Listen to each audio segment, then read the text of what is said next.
Swasi Health Squad Channel viewers அனைவருக்கும் வணக்கம். இன்னைக்கு இந்த சர்க்கரை நோயாளிகளுக்கு ஒரு மிகப்பெரிய ஒரு சந்தேகம் இருக்குது. நாங்கெல்லாம் பழங்கள் சாப்பிடலாமா சாப்பிடக்கூடாதா? அப்படி ஒரு வேளை பழம் எடுத்துக்கிட்டா நாங்கள் என்ன மாதிரி பழங்களை நாங்கள் சாப்பிட்றது? இந்த முக்கணிகளை சாப்பிடக்கூடாதுன்னு சொல்லியிருக்கிறாங்களே. பலாப்பழம், வாழைப்பழம், மாம்பழம் இதை சாப்பிடக்கூடாதுன்னு சொல்லியிருக்கிறாங்களே. உண்மையிலேயே இதெல்லாம் சாப்பிடக்கூடாதா? நாங்கள் சாப்பிட்றதுக்குரிய பழம் தான் எதுங்க அப்படின்னு சொல்லிட்டு இன்னைக்கு நிறைய மக்களுக்கு ஒரு மிகப்பெரிய சந்தேகம் இருக்குது. இந்த சர்க்கரை நோயில் இருக்கக்கூடிய நிறைய நபர்களுக்கு என்ன பண்ணலாம்? அதற்கான ஒரு மிகவும் ஒரு எளிமையான தெளிவான ஒரு விளக்கம் தான் இந்த பதிவு. என்ன அப்படின்னா, இந்த சர்க்கரை நோயாளிகள் பழம் சாப்பிடலாமா அப்படின்னா நிச்சயமாக சாப்பிடலாம். எந்த மாதிரி பழம் சாப்பிடலாம், எந்த வகையான பழங்கள் சாப்பிடலாம் அப்படின்னா எல்லா வகையான பழங்களும் சாப்பிடலாம். அதாவது வாழை, பலா, மாம்பழம் இப்படி இது உள்பட நீங்க எந்த பழம் வேணாலும் சாப்பிடலாம். ஆனா ஒரு கண்டிஷன் இருக்குது, ஒரு அடிப்படையான ஒரு கண்டிஷன் இருக்குது. அதை மட்டும் நாம புரிஞ்சுக்கணும். ஃபர்ஸ்ட் கண்டிஷன், சீசன் ஃப்ரூட்ஸா இருக்கணும். அது அந்த சீசன்ல வந்திருக்கக்கூடியதா இருக்கணும். அதாவது பாத்தீங்கன்னா பலாப்பழத்துக்குன்னு சொல்லிட்டு சில மாதங்கள் இருக்கு. அந்த மாதங்கள்ல தான் பலாப்பழம் அப்படின்றது நமக்கு சீசன்ல கிடைக்கும். மாம்பழம் அப்படின்றது பாத்தீங்கன்னா அந்த வெயில் காலத்துல நமக்கு பாத்தீங்கன்னா அந்த மாம்பழ சீசன் வரும். அந்த மாம்பழம் அப்பதான் கிடைக்கும். வாழைப்பழம் நமக்கு எல்லா சீசன்லயும் கிடைக்கும். ஆனா சில வெரைட்டி பாத்தீங்கன்னா நமக்கு எப்பவுமே மகசூல் அதிகமா இருக்கும், நமக்கு அருகாமையில கிடைக்கக்கூடியதா இருக்கும். நாம என்ன பண்ணிடுறோம் அப்படின்னு சொன்னோம்னா, இந்த பலாப்பழத்தை இன்னைக்கு ஒட்டு பழங்களாக வச்சு எல்லா சீசன்லையும் கிடைக்கிற மாதிரி இன்னைக்கு கிடைக்கக்கூடிய ஒரு சூழல் இருக்குது. சரிங்களா? அந்த மாதிரி இல்லாம அது சீசன்ல கிடைக்கக்கூடிய பழமாக நம்ம எடுத்துக்கணும். மாம்பழம் அது போல அந்த சீசன்ல கிடைக்குதா, நீங்க எவ்வளவு பழம் வேணாலும் சாப்பிட்டுக்கலாம் அந்த சீசன்ல. அதே போல வாழைப்பழத்திலும் பாத்தீங்கன்னா இந்த சீசன்ல கிடைக்கக்கூடிய அந்த வாழைப்பழங்கள் எடுத்துக்கலாம். இது போக நீங்க எல்லா ஃப்ரூட்ஸும், ஆரஞ்சா இருக்கட்டும், சாத்துக்குடியா இருக்கட்டும், அதுக்குமே ஒரு காலம் இருக்குது. அந்த காலகட்டத்துல தான் அது பாத்தீங்கன்னா அதிகமா நமக்கு கிடைக்கும்.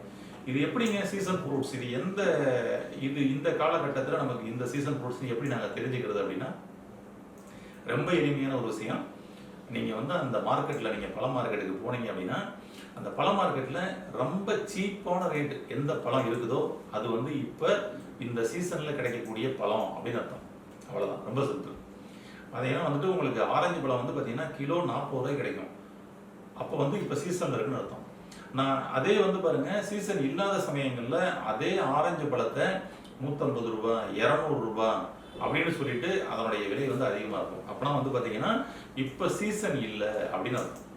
அப்ப சீசன்ல கிடைக்கக்கூடிய நேரத்துல அந்த மாம்பழமோ, நீங்க வாழைப்பழமோ, பலாப்பழமோ, மற்ற ஆரஞ்சு பழமோ, எந்த பழம் வேணாலும் சாப்பிடலாம். இதுதான் ஃபர்ஸ்ட் கண்டிஷன். அது சீசன்ல கிடைக்கும் பொழுது நீங்கள் எவ்வளவு வேணாலும் சாப்பிடலாம். First condition. ரெண்டாவது என்ன அப்படின்னு சொன்னோம்னா, இந்த பழங்கள் சாப்பிடுவது எப்படி, இதை சாப்பிடுறதுக்குன்ட்டு ஒரு நேரம் இருக்குதுங்க. என்ன அப்படின்னா, நம்ம இதை உணவோட சாப்பிடக்கூடாது. அது உங்களுடைய சர்க்கரையின் அளவு அதிகரிச்சிடும். நிறைய பேர் இந்த மாம்பழம் சாப்பிடும்போது என்ன பண்ணுவாங்க அப்படின்னா, சாப்பாட்டுக்கு அதை பாத்தீங்கன்னா காய்கறி மாதிரி வச்சு சாப்பிடுவாங்க. எங்க ஊர் பக்கம் வெஞ்சனம் அப்படின்பாங்க. ஆமா, அப்ப சாப்பாட்டுக்கு சாப்பிடும் பொழுது கொஞ்சம் ஒரு வாய் சோறு, ஒரு மாம்பழம் அந்த மாதிரி சாப்பிடுவாங்க. இந்த மாதிரி சாப்பிட்டா நிச்சயமாக உங்களுடைய சர்க்கரை அளவு ஏறும். அதனால அது சீசன்ல தான் சார் கிடைச்சிச்சு அப்படின்னு சொல்லிட்டு நான் மாம்பழம் சாப்பிட சொன்னாரு அப்படின்னு சொல்லிட்டு நீங்க பாட்டுக்கு அந்த சமயம் இந்த மாடல்ல நீங்க சாப்பிடக்கூடாது. அப்ப எப்படிதாங்க சாப்பிடணும் அப்படின்னா, இந்த பழங்கள் எடுத்துக்கப்படும் பொழுது நீங்கள் எந்த ஒரு கார்போஹைட்ரேட் உணவுகளும் எடுத்துக்கக்கூடாது. அப்ப கார்போஹைட்ரேட் உணவுகள் எதுவும் இதோட சேர்த்து எடுத்துக்கிறாம இருந்தோம்னா நமக்கு பாத்தீங்கன்னா உங்களுடைய சர்க்கரையினுடைய அளவு கூடாது. பழம் சாப்பிட்டீங்கன்னா 2 மணி நேரம் கழிச்சு நீங்க சாப்பாடு எடுத்துக்கலாம். பழம் சாப்பிட்றதுக்கு முன்னாடியுமே மினிமம் அரை மணி நேரத்துல 1 மணி நேரம் கேப் இருக்கிறது நல்லது. ஏன்னா சாப்பிட்டு முடிஞ்சா சாப்பிடலாமான்னு சொல்லி சாப்பிட்டு முடிஞ்சு கையை கழுவுனோடனே பழம் சாப்பிடக்கூடாது. புரியுதுங்களா? ஒரு 1/2 hour கேப் கொடுங்க, அதான் ரொம்ப நல்லது. சாப்பிடும் பொழுதோ சாப்பிட்டு முடித்த உடனே நீங்க சாப்பிட்டீங்கன்னா அந்த சாப்பாடு பாத்தீங்கன்னா உங்களுக்கு அமிலமாக மாறும் பொழுது இந்த பழமும் சேர்த்து அமிலமா மாறிடும்.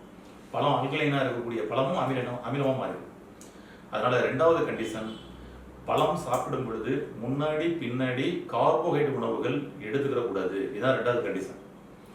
மூணாவது கண்டிஷன் என்ன அப்படின்னு சொன்னோம்னா, இந்த பழம் எந்த நேரத்தில் எடுத்துக்கிட்டா நமக்கு சிறப்பு அப்படின்னு சொல்லி பார்த்தோம்னா, இதை காலை நேர உணவுல நம்ம வந்து பழமா எடுத்துக்கிட்டோம்னா இது ரொம்ப ரொம்ப சிறப்பு.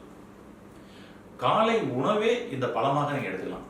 எவ்வளவு பழம் வேணாலும் நீங்க வந்து சாப்பிட்டுக்கலாம். அது காலை நேர உணவாக இருக்கட்டும். அது காலையில வந்து பாத்தீங்கன்னா நமக்கு இந்த சூரியன் நமக்கு வந்து உதிச்சு அது வந்து நல்லா அப்படியே அந்த உக்ரத்துக்கு போகும்லையே ஒரு 12 மணி உச்சத்துக்கு போகும்லையே அதுக்குள்ள நாம எடுத்துக்கப்படும் பொழுது உங்களுடைய பழமானது வந்து பாத்தீங்கன்னா நல்ல செரிமானமாக்கப்பட்டு அதில் உள்ள அந்த சத்துக்கள் முழுமையாக நமக்கு கிடைக்கும். மிகவும் பயனுள்ளதாக இருக்கும். உங்களுடைய சர்க்கரையின் அளவு கூடாது. ட்ரை பண்ணி பாருங்க.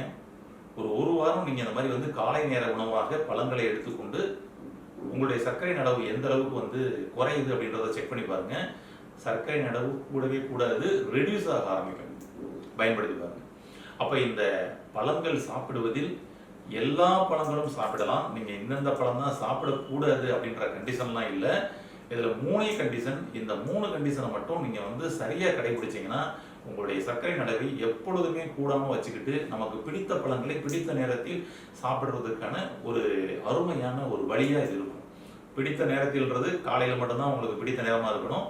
அதை மட்டும் மைண்ட்ல வச்சுக்கோங்க. இது மாதிரி நீங்கள் கடைபிடித்து உங்களுடைய சர்க்கரை அளவை குறைத்து ஆரோக்கியமாக வாழ வாழ்த்துக்கள். இது போன்ற சர்க்கரை நோயாளிகளுக்கான சிறப்பு அந்த டிப்ஸ் எல்லாத்தையும் நம்முடைய சேனல்ல அடுத்தடுத்து நீங்க பார்க்க இருக்கிறீங்க. பார்த்து பயனடையுங்கள்.